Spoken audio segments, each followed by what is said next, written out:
بسم اللہ الرحمن الرحیم۔ رسول اکرم صلی اللہ علیہ وسلم کا طریقہ مبارک تھا، آپ ہر سال اعتکاف کیا کرتے اور اس کے بعد پھر آپ کی بیویوں نے بھی اعتکاف کیا۔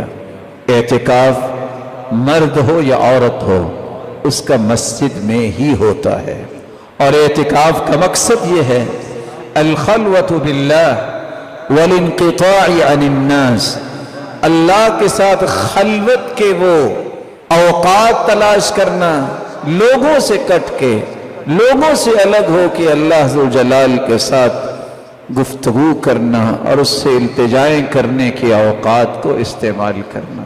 رسول اکرم صلی اللہ علیہ وآلہ وسلم پر قرآن نازل ہوا وَأَنْتُمْ عَاكِفُونَ فِي الْمَسَاجِدِ، مسجدوں میں اعتکاف ہوتا ہے۔ رسول اکرم صلی اللہ علیہ وآلہ وسلم کے دور میں بھی صحابہ نے اعتکاف کیا، اور 1400 سال کی یہ تاریخ ہے۔ عورتوں کو بھی اعتکاف کرنا چاہیے، اور اللہ کے رسول صلی اللہ علیہ وسلم کی بیویوں نے بھی اعتکاف کیا، لیکن یہ بات یاد رہنی چاہیے، اعتکاف مسجد میں ہوتی ہے، نہ کہ اعتکاف گھروں میں ہوتی ہے، جس طرح کے بعض لوگ کہہ کے دین کے اس مسئلے کو بھی بگاڑنے کی کوشش کرتے ہیں۔ آپ صلی اللہ علیہ وآلہ وسلم کے صحابی عمر آئے اور آ کے کہتے ہیں اللہ کے رسول، میں نے جاہلیت کے اندر ایک رات کی اعتکاف کی نظر مانی تھی، اب میں مسلمان ہو گیا ہوں، کیا میں بیت اللہ میں وہ نظر پوری کر سکتا ہوں؟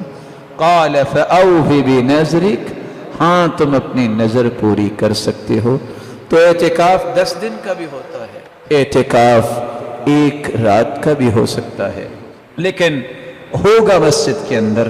اللہ ذوالجلال ہمیں اس بات کی بھی توفیق عطا فرمائے۔